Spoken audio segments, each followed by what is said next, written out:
The great Jordan Blanton has joined the podcast again, recurring guest. It's Wednesday, March 8th. Brackets have just came out. Welcome to the podcast. Happy to be here, man. My head's still spinning looking through these brackets, but this is a special time of year, as wrestling fans, this is what we look forward to. This is the biggest event from a fan perspective I think that the sport has to offer, and I'm fired up. I can't wait for Tulsa.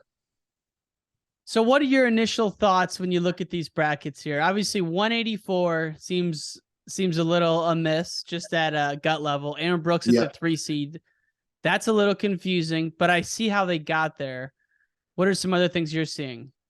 Yeah, he's one of the guys that I think pound for pound is right there, and you see him fall to the 3 seed. It's just kind of a head scratcher.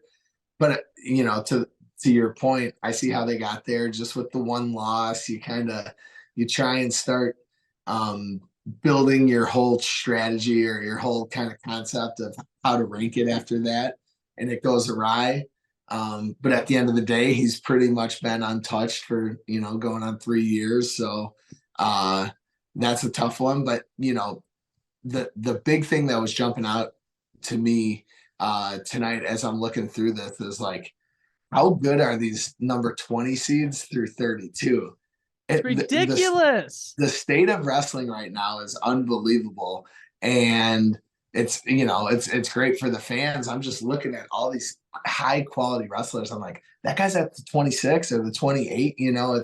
It's unreal. So that really jumped out to me.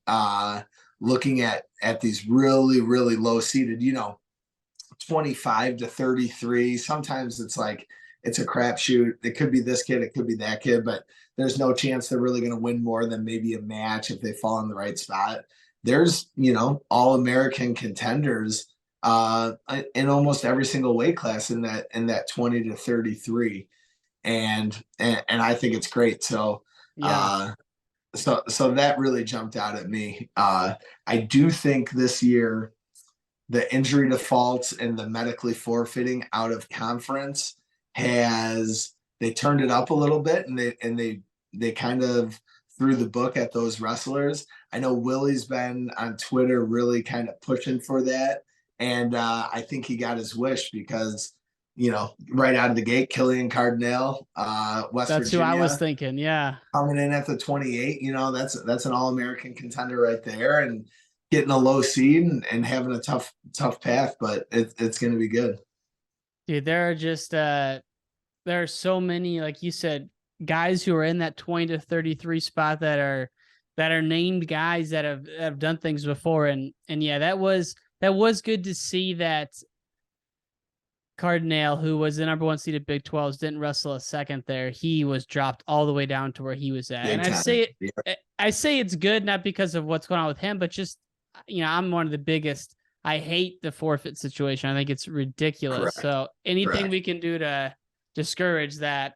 It's funny because I was at the Big Tens, and I actually thought on Sunday that there were starting to be quite a few forfeits, but it seems like the consensus is that they were down this year, which I think it was down across the board, especially down at the Big Tens.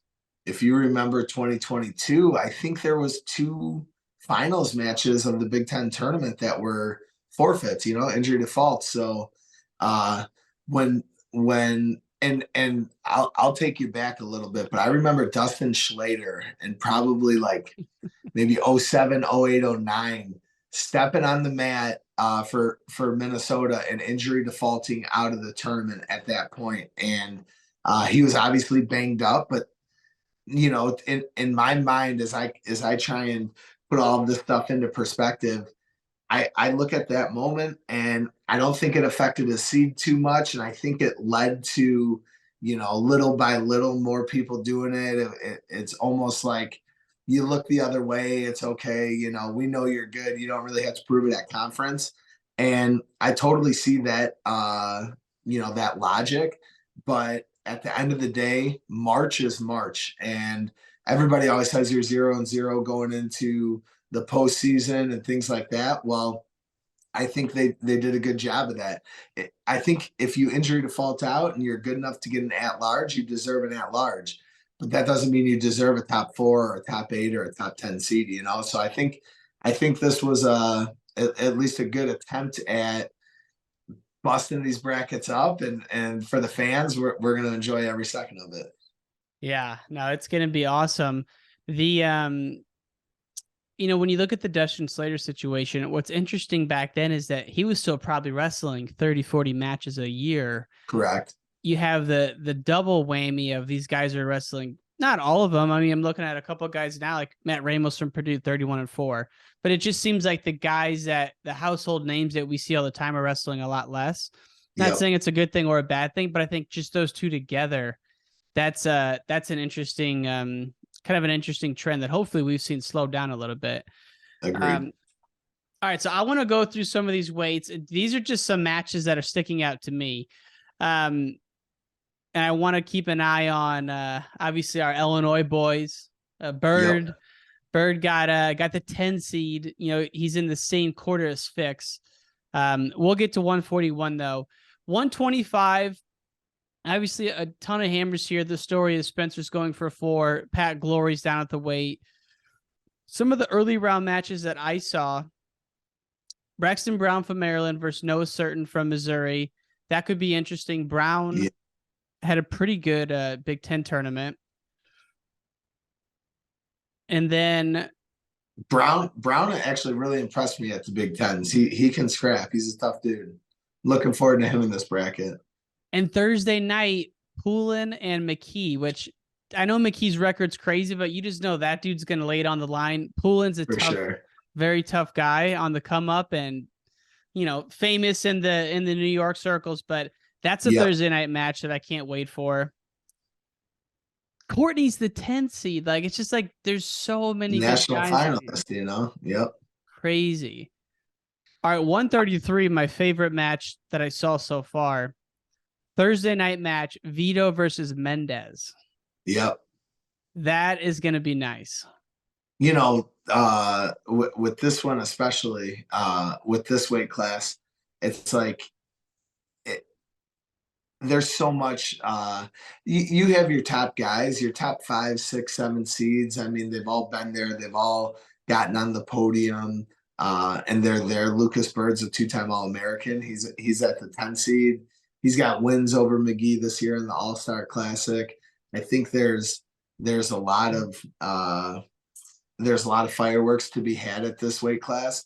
I was very intrigued by North Carolina State's 133 pounder.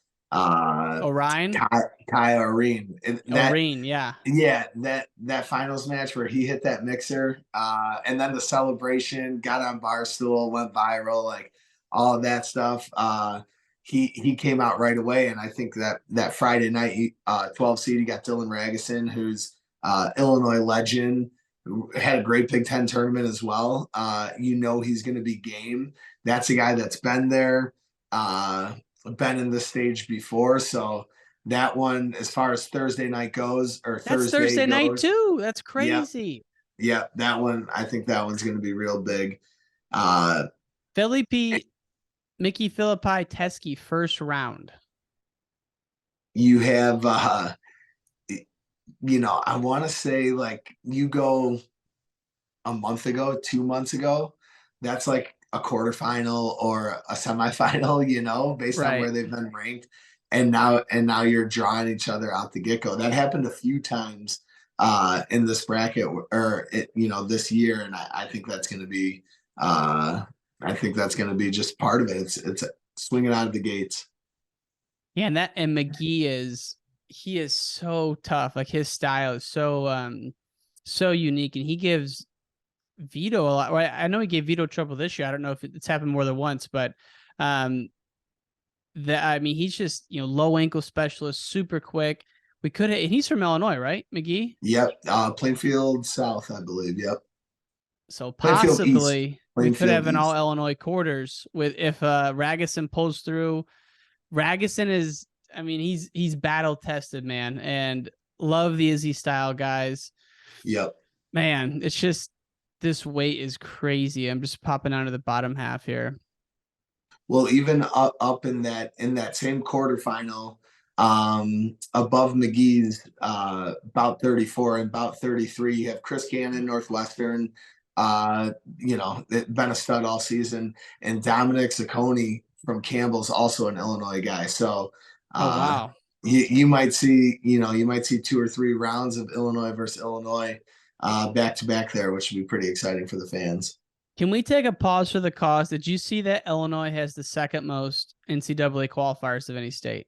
That was a fun topic on Twitter today that I definitely jumped in on. Man, Uh, it's like we've been up there, top 3, top 4 for quite some time, and then seeing us at number 2, looking at the state of where we're at right now, and I think the trajectory of where we're heading, it's an exciting time to be an Illinois fan, Illinois wrestling fan, and I think it's just going to continue to improve.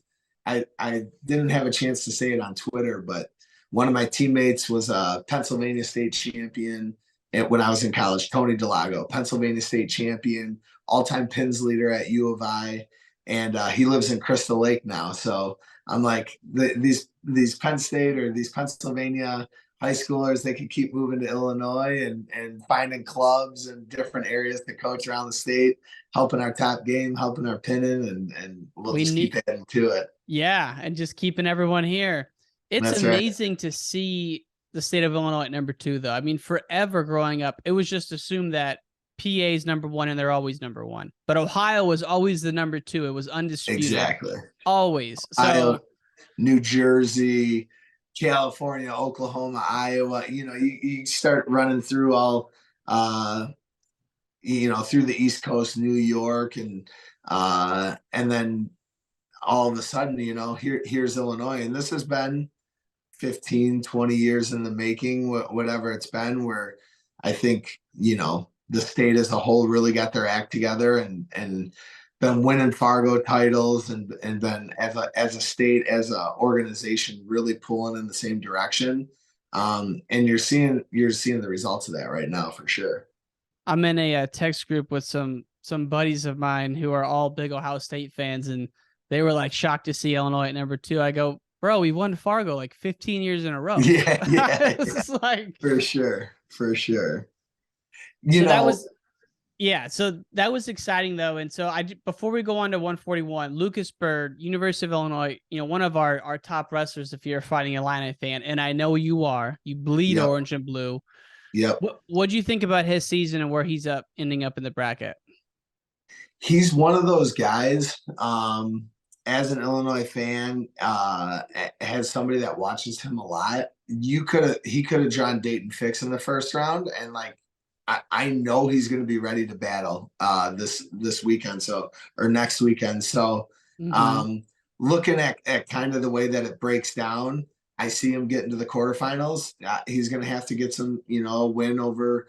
I don't know how to say his name, Kalako or Kaliako from UPenn, who's Penn's doing a great job right now. BJ Futrell's out there coaching him up and going to have him ready for sure. But Bird's a gamer. He got caught early, if you remember last year. Matt Ramos hit him with that kind of step over bundle position, but then he battled back through the backside so hard.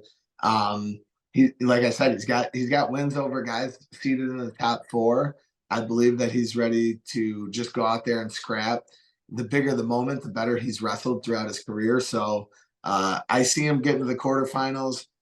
I think that's about as tough of a draw as you can get, having to go up against Fix. But at the end of the day, it's like stylistically, he's going to present problems for Fix. I think he's got the strength to be able to hold him off. He's got a style to try and make it interesting. So we'll see what happens there. But if he falls down there, then it's just about coming back and winning the blood round and getting through to the podium. Exactly. And you're right, man. He is a guy that bigger the event, the more he loves it. I remember it must have been 2 years ago, but maybe it was last year. He's wrestling DeSanto. And in the middle of the match, he's pumping up the crowd and getting fired up. I'm like, you're loving the moment and you're ready for those types of moments when you can get in and be that locked in and but still, understand, like, feed off that energy of the crowd and stuff. So I have a lot of respect for him and for anybody that can compete like that, that is at their best on their game when the stakes are the highest. That's great stuff. Absolutely. And I feel like we've been focusing so much on these earlier round matchups. I forgot about some of the finals and semis. I mean, think about that weight though. Fix, one of the best we've seen in a long time. He's not massive, but a pretty big underdog against RBY. Like, a lot of people would be shocked if he beats RBY. Maybe Correct. shocked isn't the right word, but I mean, At this stage in the game, you almost have to be, right? yeah, and which makes for great entertainment value, because at the same time, you hear it all the time. It's like it's hard to beat somebody 3 times in a row. And if you're Fix, I'm positive there's no 4-time second placers. He's been there. He lost to Suriano. He's lost twice in a row to RBY. He's one of the best wrestlers in the world. He's got a silver medal to his name. He's got, a laundry list of gold medals at age group stuff and everything else. He can do it. He can do it. It's in Tulsa. He's a senior. This is home.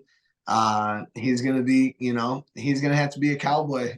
He's gonna have to cowboy up, I guess. Yeah. And at the same time, it's like RBY special. So, but even the round before that, you look at the semifinal, he's got Vito, and it's like, you want to talk about a guy that can spoil a party.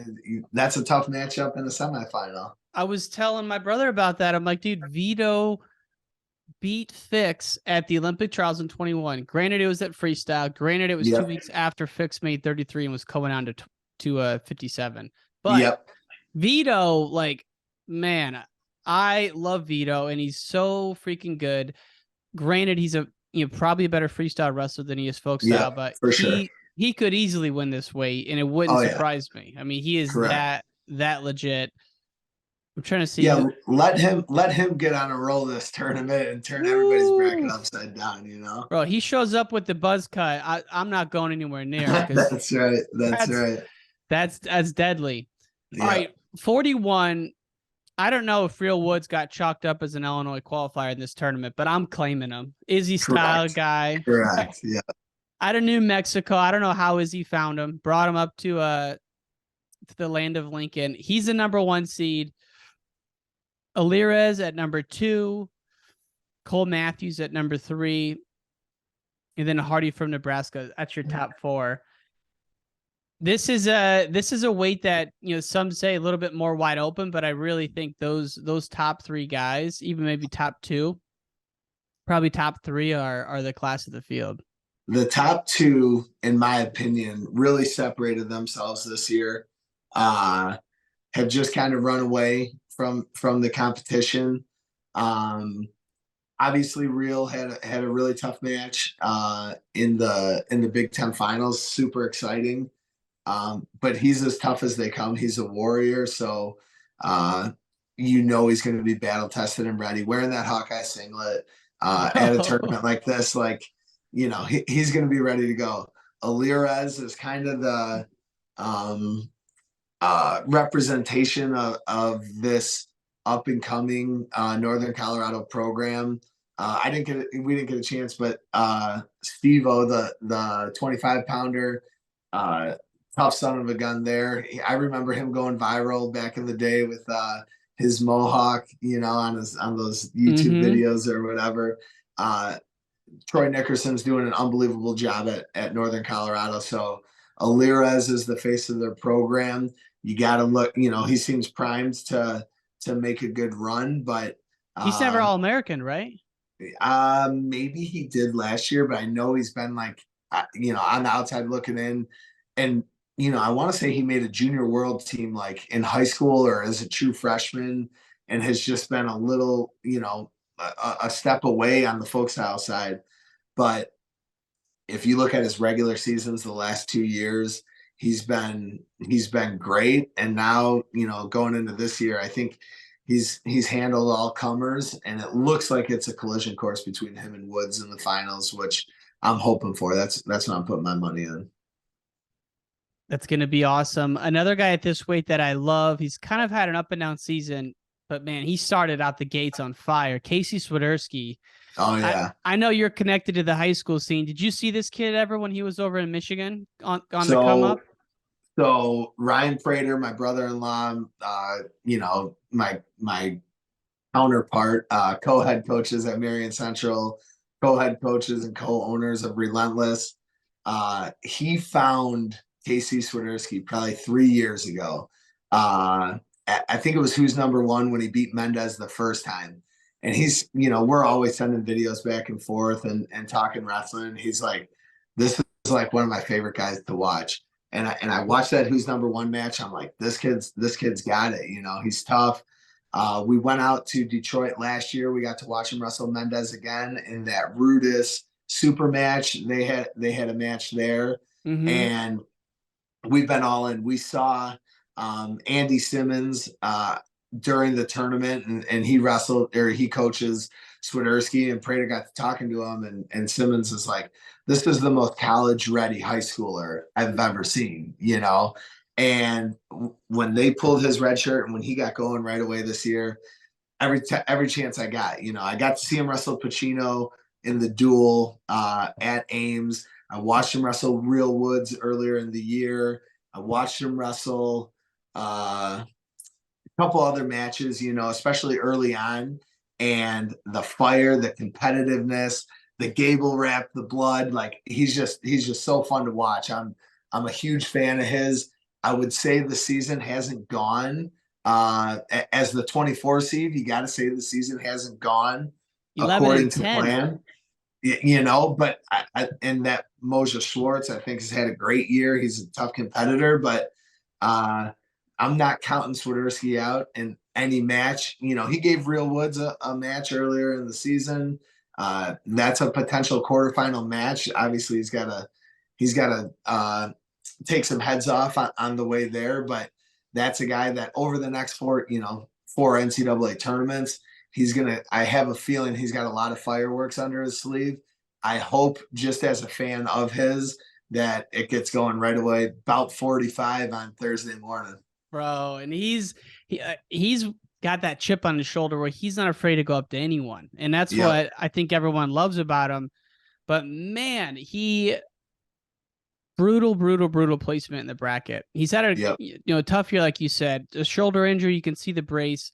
It also looks like he's cutting quite a bit of weight to get down to 41. So those two things combined can make for a miserable year. But he had a great Big 12s, pulled out a fourth. But now he's got Moshe Schwartz, as you said, first round. Second round, he'll likely have Alan Hart, who thumped him in the dual meet. And then that goes into the quarter with Real Woods. It's like brutal path. But like you, man, I'm just so glad he made it. And that's a guy, I'm sure he loves a big stage, going a run, and everyone's going to get behind him because I think for sure the way he wrestles appeals to a lot of people. So Swiderski, big fan of him, and so glad he's in this bracket. Absolutely. All right, 49. Another guy from Iowa State who I love, Panero Johnson. He's got Verclair in first match, which he should win, but something to take note of. And then quarters with Caleb Henson would be absolutely amazing. I'm looking for Henson to make a run for sure. I think that this is a weight class. Again, Johnson as a true freshman, I believe true freshman, the season that he's had, beating Austin Gomez, losing in overtime to Yanni, just battle, came out of the gates like ready to go. And then falling in at a 5 seed, and then you look around this bracket and it's like you're pretty darn good to get a 5 seed in this bracket, because you got Austin Gomez as a 15 seed, Jaden Avis as a 10 seed, Yaya Thomas as a 7 seed, Brock Mahler as a 6 seed. Like, all these guys are all Americans and all American level and things like that, and they're dropping way below. Shane Van Ness at the 13. this is a stacked weight class. Uh, the big Crazy. one that the big one that jumped out to me is the Thursday night. Sammy Sasso, Austin Gomez potential down there in that bottom second Yep. round. It's like that was the All-Star Classic this year, and that's happening on Thursday, you know. I know. I wish Gomez was at full strength. He's so freaking good and explosive when he is. I hope he can put together his best run because man, For sure. amazing, amazing wrestler. And the way he goes at it is just so fun to watch. All right, so 141, Yanni's the 1 seed, but then the next couple matches down, Jonathan Milner from App State, him and Mirren are going to meet Thursday night. Last year, Milner put the beat down on Mirren. Yep. So Yep. it's like that's a tough one for Iowa. They have a couple tough draws. Yeah. In this Kennedy, my man Ethan Ball told me Patrick Kennedy, the guy he has first round, beat him last year at the Scuffle. So we'll get to 165, but freaking tough draws for Iowa. At 149, we talked about Panero Johnson, but yeah, that Milner Mirren match, that'll be a fun Thursday night. Van Ness, Henson, that's Thursday night. That's freaking crazy. Yep. Parko's looking pretty good. Yeah, I think Parko's he's fun to watch. I think he's got a pretty comfortable run into that quarterfinal match where he'll probably have Mahler. But Michael Blackus from Minnesota had a great Big Ten tournament. Mm-hmm. And he falls in at the 11 seed. He might be able to put some, put some pressure on Mahler in that Thursday night round, that second round, and have some fireworks going there as well. Yeah. Yeah, and it's man, the bottom half of this bracket's crazy. I saw that Bash tweeted out that Gomez has won the last 3 against Sasso, but yet he's the 15 seed. And so I think they're having their 4th match or whatever it is. That early. One Illinois matchup of note, you got Yaya Thomas and Caleb Tyus, about 71 in the first round.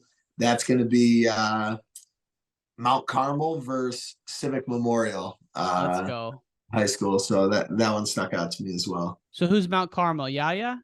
Yaya. Okay. Yeah, every bracket, bro. Tell me if there's any Illinois guys, because I don't know all of them like you do. So that's perfect. I'll shout them out. And as I get to 157, seeing AOC at number 1, undefeated, makes me feel great. Yeah. It hurts my heart a little bit, though, knowing that Gomez probably could have been one of the 1 or 2 seeds if he were healthy. To put 2 Landon Lincoln boys on the top of the podium would have been crazy. Yeah. I mean, think about it. For a while there, it was Tony Ramos was the last one, and there was a little bit of a stretch. Ramos and 14, and then O'Connor was next. And what was that, 2020 or 21? Maybe 21? 19, because 20 was COVID. Okay. So 19. And then 21 was, maybe it was 21, actually, because that was the no fans. Okay. 22, he was banged up last year. I think it was 21. I think it might have been 21. Okay. But yeah, we're due for a couple champs. Hopefully, I'm pulling for my guy Warner at 197, Zach Braunagel at 197. So I'd love to see, in that weight class, we'll get there, but that weight class is who knows what's gonna happen. That weight class is crazy. All right, so we got AOC at the 1. Will Luwan, number 9 seed. Ed Scott, 8 seed. Bro, this way too.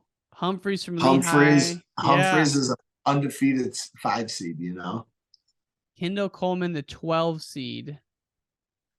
Whew. I like a couple matches that jump out that I think could be good.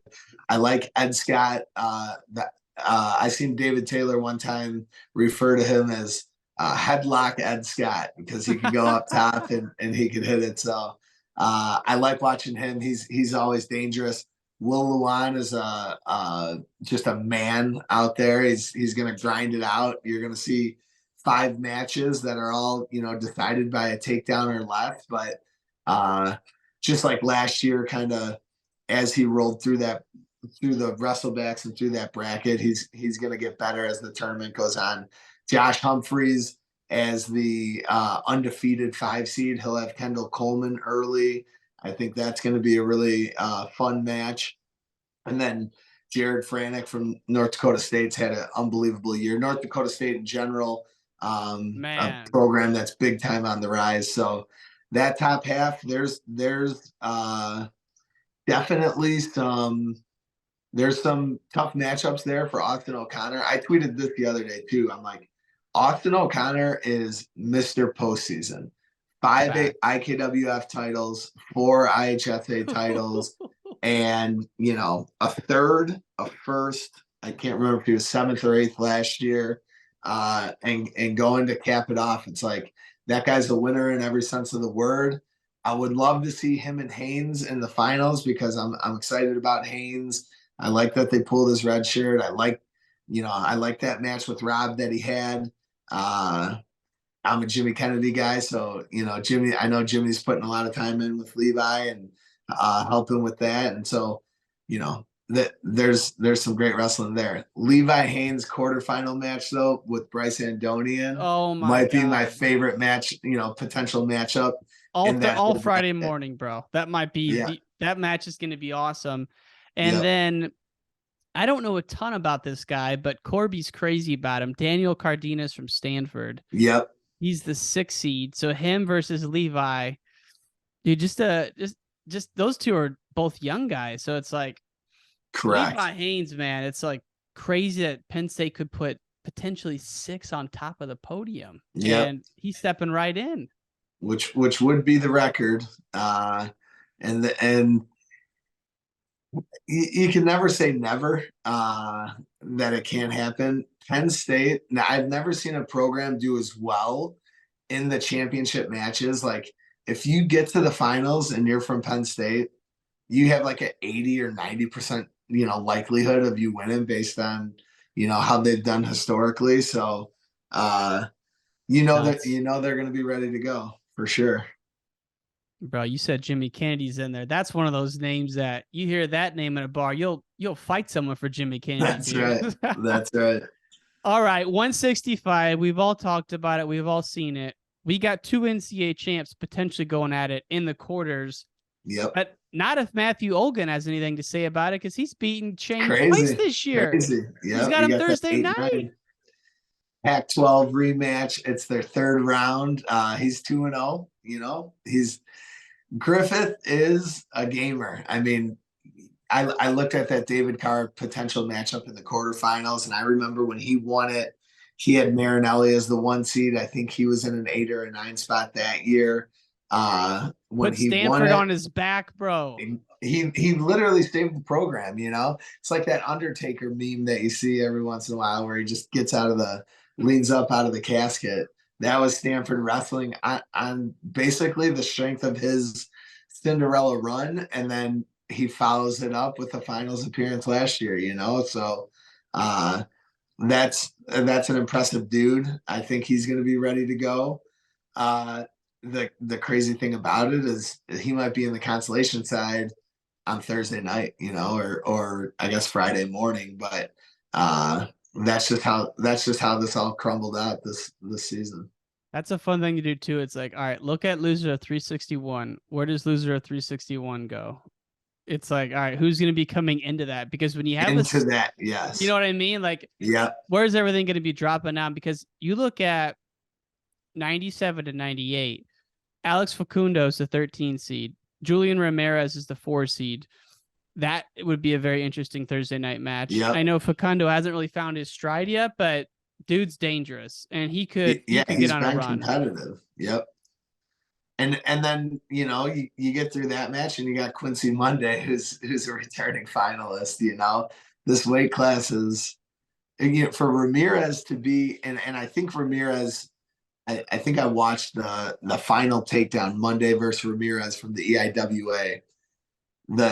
the level that they were scrambling at that point, and I'm pretty sure he kicked out. He went to kick out, and he might as well have just like thrown a full on like MMA kick, karate kick at Quincy. Like that's how hard they were wrestling in that moment. And neither one of them really, they didn't even blink. But it changed that whole scramble, and I think he ended up turning it into his points, or at least got away. And you know that's gonna be I believe a quarterfinal as well, and that'll be a fun one again. Did you watch O'Toole Carr at the Big 12s? Yes. Yeah. Dude, that first of all, that little fake that Carr's hitting to that outside single, like Yeah. man, he had that going in that match. And the fact that he pinned him at the end, I just can't get over it. Like that, I have the highest respect for Keegan O'Toole.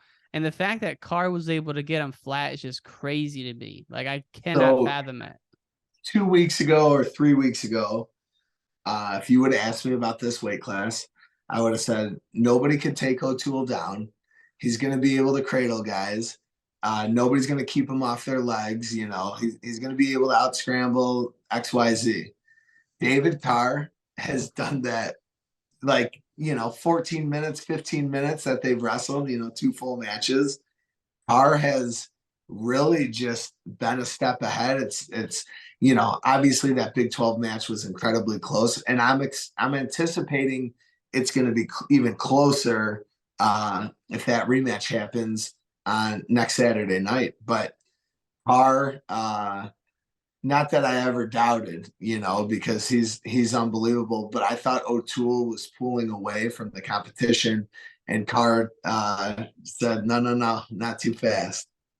Dude, and it's just crazy to me that last match at the Big 12s, there was some controversy in that match. There was a couple, it did look like O'Toole maybe had a takedown, but then, for the, we heard that Carr maybe thought he only had one stalling call. So that last 30 seconds, he gets stinged. It sends it to overtime. So, but the thing that's cut and dry though is the 2 times Carr scored was just 2 masterfully executed single legs that he hit. Correct. Finished, no questions asked.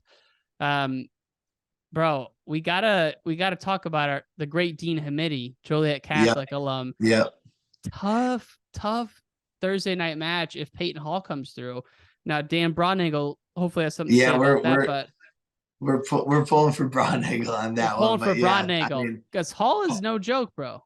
Hall is tough. I believe he's given O'Toole a loss before. I believe he gave him a close match, I thought.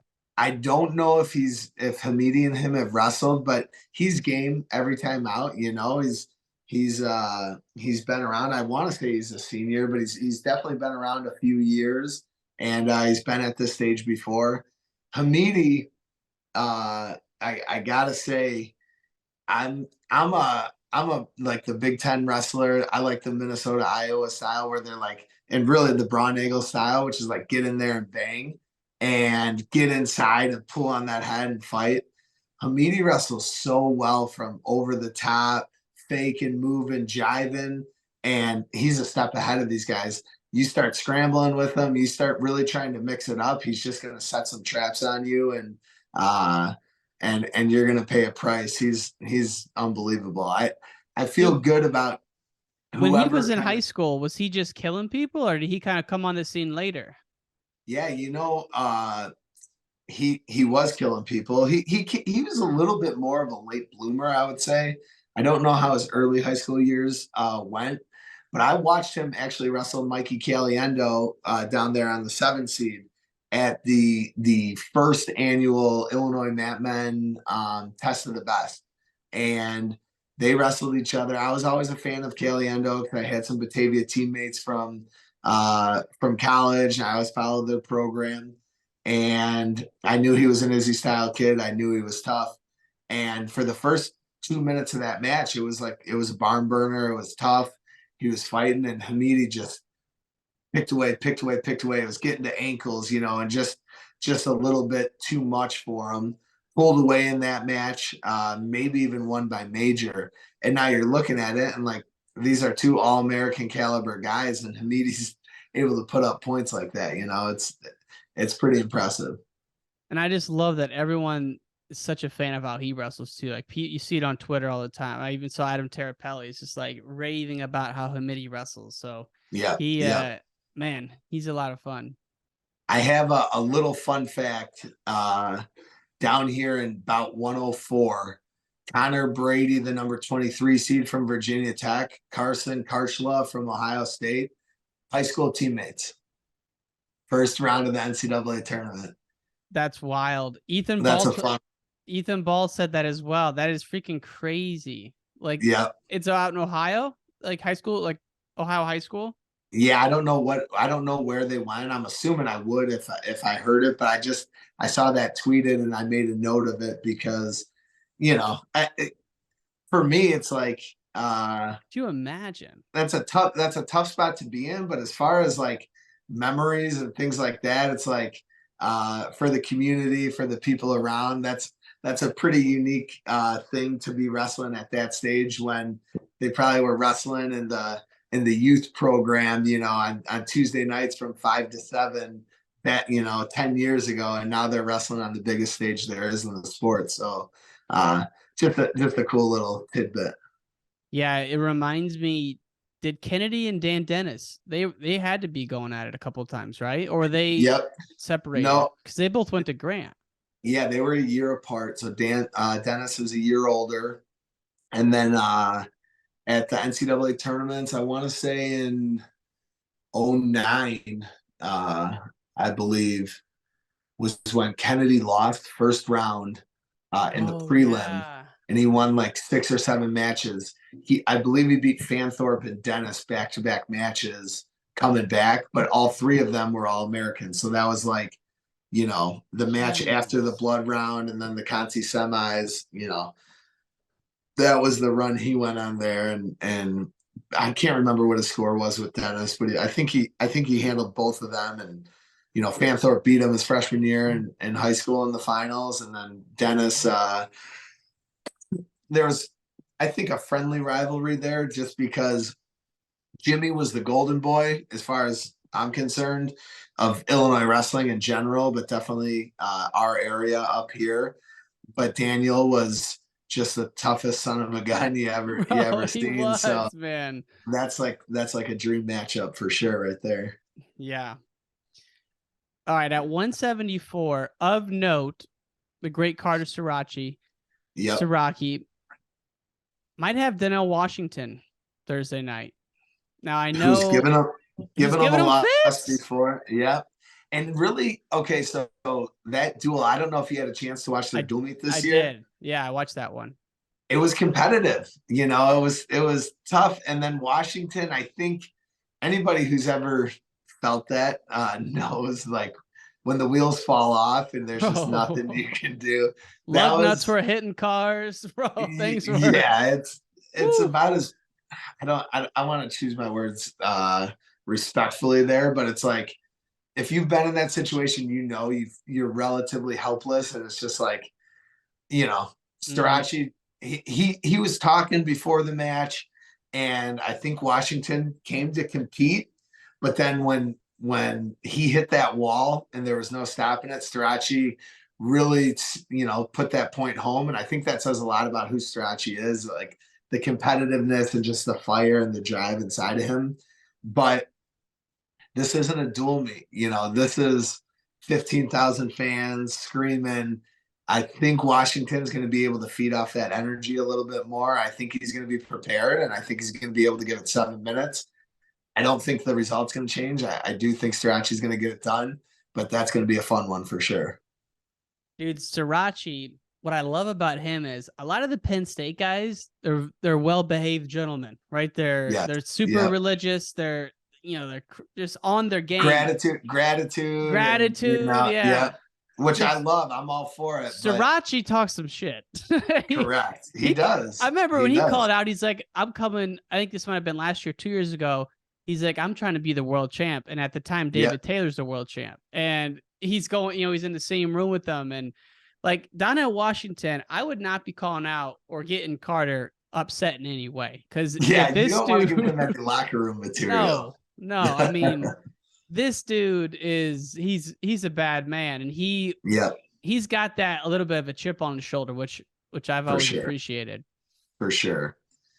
Uh, and he's had a couple matches this season, I would say, where Starachi, where he's won on riding time. It's been close. I mean, he wrestles in a way he gives up no points ever. The amount of times he can just dominate for 7 minutes. He doesn't have to score a million points, but that's a little bit maybe some concern in that situation, because if you're wrestling close here, it doesn't take much. You freaking, you blink for a second, somebody's in on your legs, and crazy stuff happens at this tournament. So I feel like there he may really be. stepped it up though at the Big Tens. Like I don't you? think I think it was the best. Well, like that Labriola match, especially that was one I watched. I mean, he wrestled hard and he was getting to his attacks, and I hope to see a performance like that again this weekend, where he can just go out there and really put some points on the board and showcase his skills, because he's a special dude. Special, super super special. All right, before we go to 184, I just got to see, is this the weight where it's not? Okay. My of course now the name's escaping me. North Dakota State went to Moline. Okay, DJ Parker. Okay.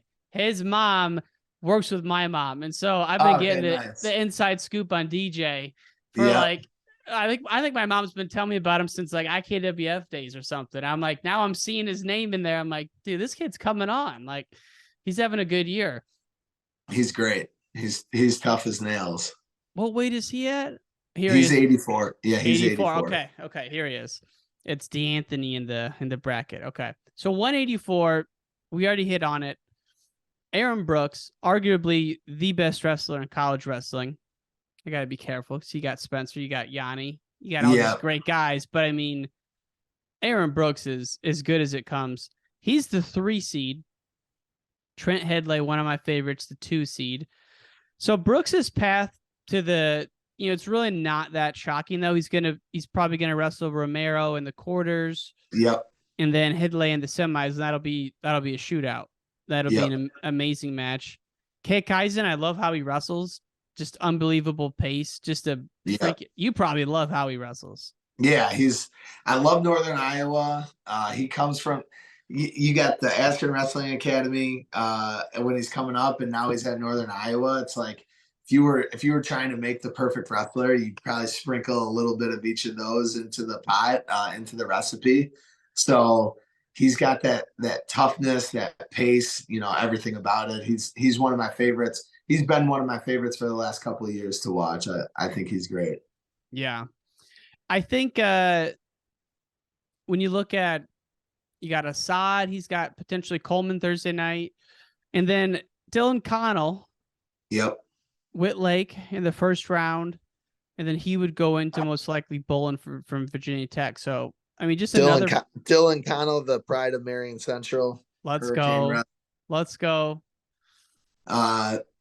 He's got Whitlake first round, which is no small task. And then if he wins that, he gets Hunter Bolin, who's perennially been up there. I believe Bolin even has wins over Trent Hidley. So that's a tough guy as well. But Connell's a freshman, already finding success. There's quite a few. You got Illinois boys. You got Connell. You have Reese Heller. You have Parker, and you have Assad, all in this weight class. And I don't think seed wise, I don't think there was too many favors done. I think the highest one is Assad at 12. But I would love to see one of those guys get on the podium at this weight. I know it's going to be another one where Iowa has a tough draw, because Assad will likely have Coleman in the Thursday night. Yep. That's a tough one. You got Trey Munoz from Oregon State, solid. That would be the quarter for Assad. Which, to be fair, I mean, I know Munoz is tough. He's had a great year. His dad obviously is a legend in the sport. But if you're looking at the University of Iowa historically, watching guys get hot, make some big noise at this tournament, you got to feel good. I mean, Coleman is a great wrestler, but you got to feel good about the Iowa State rivalry, and Yep. then you get, as far as the top four seeds go, your best bet is to try and get Munoz. He's I think the most human uh, of those top four. So you might find yourself Abe Assad versus Parker Kekaisen in the semifinals. That I think the Hawkeye faithful will be happy. Illinois faithful will be happy there, and I think that's realistic possibility. No, absolutely. Like you said, like, would you rather be wrestling Aaron Brooks, Trent Henley, or Parker Kekaisen? It's like, they're all so freaking good. As is Yep. Munoz. I mean, he's 24-1. So it's like, man, it's just, again, every round. And at 197, this is This one, these yeah. first round matchups. Max Dean, returning national champ, gets the 9 seed. Yep. If he wins, he likely has Silas Allred, who beat him in the Big Ten Who finals. just beat him, yeah. And I love the Dean family, but Allred was all over his legs in that one. Yeah, yeah. I mean, but I do still think Max Dean, like, if Vegas was doing a line on this, he maybe isn't the favorite, but he's really high up to win this. Maybe not as the 9 seed now, but I just think he's like, this weight is so close. Previous results matter, but I just think here, Dean's been here before. He's got the greatest coaches, potentially ever in his corner. Best workout partners. It's like, I think he's gonna come through. The 9 is very tough, but I mean, she's gonna have, like we said, solid all So red Thursday night.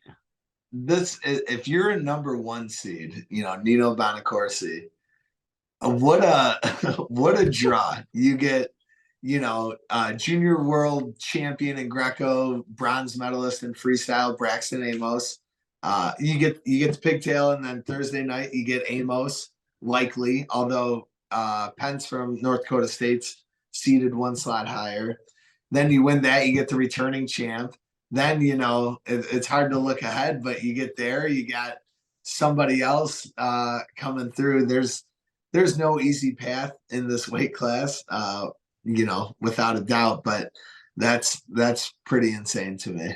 Bro, defending finalist or returning finalist, Jacob Warner, 14 seed.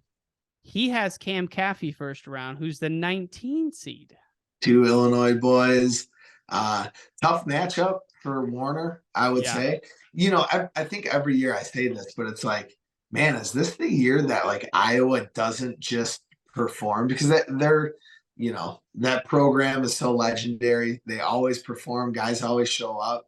But you're looking at some of these draws, and you're like, you can see it go in a completely different direction. I thought this year they were like a clear cut number 2 all season long, and I don't think they have the firepower to dethrone Penn State, but they had a competitive Big Tens, and I thought they had a good showing at Big Tens. But I'm looking at some of their draws through these brackets, and some of the seeds that they got, I think, were unfavorable. Some of the draws that they got were unfavorable, and case in point is Jacob Warner, who's as tough as they come. But Cam Caffey he's got wins over everybody. I think he might even have a win over Warner at some point. I can't remember. But he's got that style that it's like, if it's a 1 score match late in the 3rd period, that dude's going to be dangerous, bottom line. So that'll be a fun one right out of the gate. And I'm almost of the camp, I don't know if Iowa's got second locked up. Like, that's going to be fun to see what happens for second. I just don't see any way Penn State doesn't run away with this thing. When I say I thought they were a clear-cut second, what I think, and this is crazy, but what I think is on the table is Iowa doesn't get a trophy this year. which is a big Wow. statement, without a Wow. doubt. But if some of these, when you look at Murin, when you look at Warner, when you look at Assad, when you look at Seabrick, when you look at a couple of these other Bro, guys, Cassiopeia has Schultz in the quarters, potentially. I'm going to jump ahead to heavyweight. I mean, heavyweight is an unbelievable weight class right now. We're very lucky to see all of these freaking hammers competing at this level. And, Colton Schultz was NCAA finalist last year. And, Cassiope, you get the 4 seed. You've had a phenomenal year, and that you get the finalists in the quarters. That Quarters. just again kind of goes to show you. So I know. uh So you're thinking I don't Iowa think may not be on the, they're obviously it wouldn't surprise you if they were, but you're saying there's a chance they may not be there. well, I look at Spencer Lee, and I think he's healthy enough. I'm not gonna say that he's a human being, so anything can happen, but I don't think Laurie's got it. I think Spencer Lee's going to do it. I'm pulling for him to do it. I think he's just so fun to watch. His top game, everything about him, his heart, his competitiveness. I'm pulling for him. So I think he's the leader, and I think he's the spark plug that they need. I think Real Woods has to have a finalist type tournament or top three, and I'm pulling for him to win it. But then you go into this run of these guys that have been ranked in the top 10 all year, top 8, whatever. But I'm looking at their draws, and I can just see one guy falling off here into the consolations, one guy falling off here into the consolations. And when you're on the backside of that bracket, like, anything could happen. Again, historically, Iowa has always done well on the top side and the bottom side. But if you lose a couple of those guys, and you lose some of those points, Nebraska had 5. Would they have 5 in the finals in the Big Tens? Mm-hmm. Cornell's got their heavy hitters. Missouri, Oklahoma State. Maybe Oklahoma State's not quite there. But if Fix wins, maybe there is something there. Like you said, There's Cornell could do something, bro. They have some high ranked guys. They have some high ranked guys, and they're actually pretty deep, which they've been for quite some time. But you have your Vito, Yanni,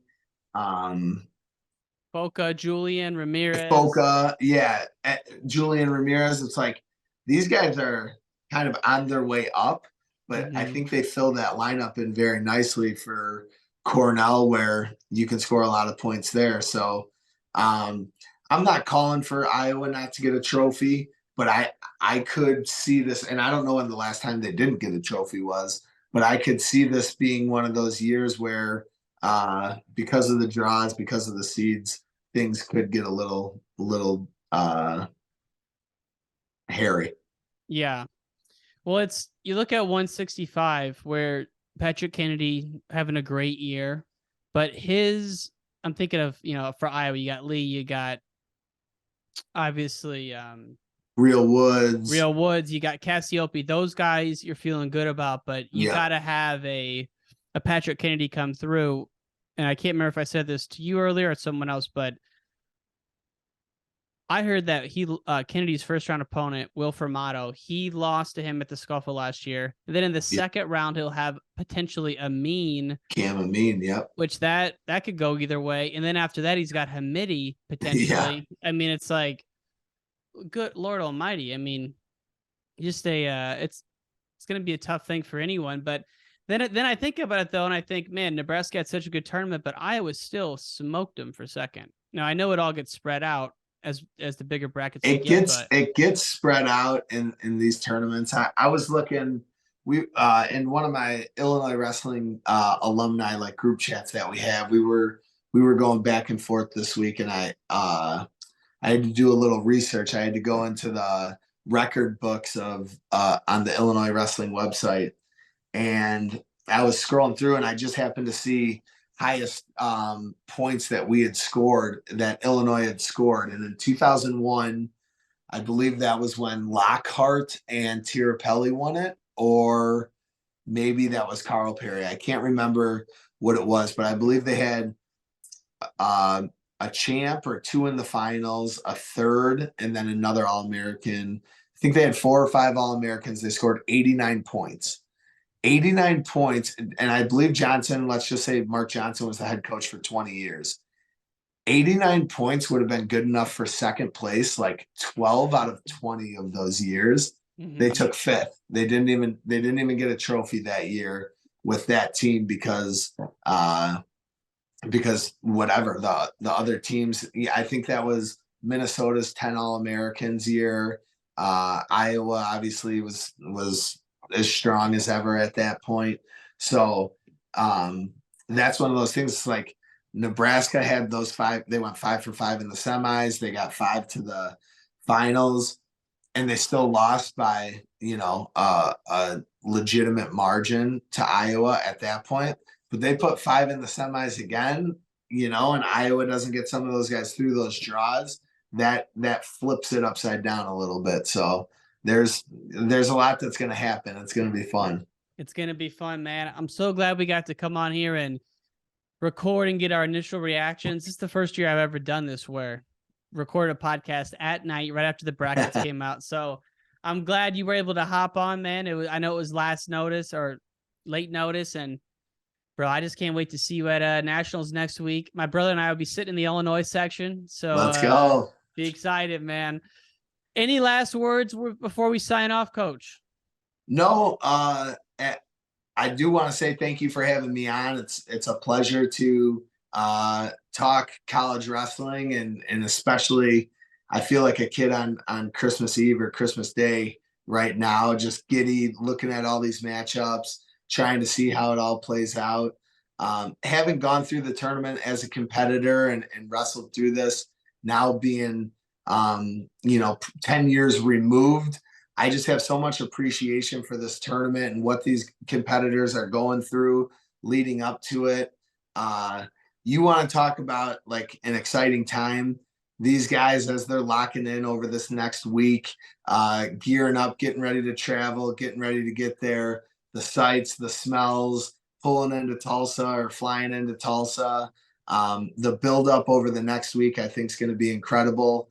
I'm very grateful to have a part in it by talking through it on this podcast. And like you said, I'm really looking forward to Tulsa. There's going to be a good crew of relentless wrestlers down there. The Illini faithful will be down there.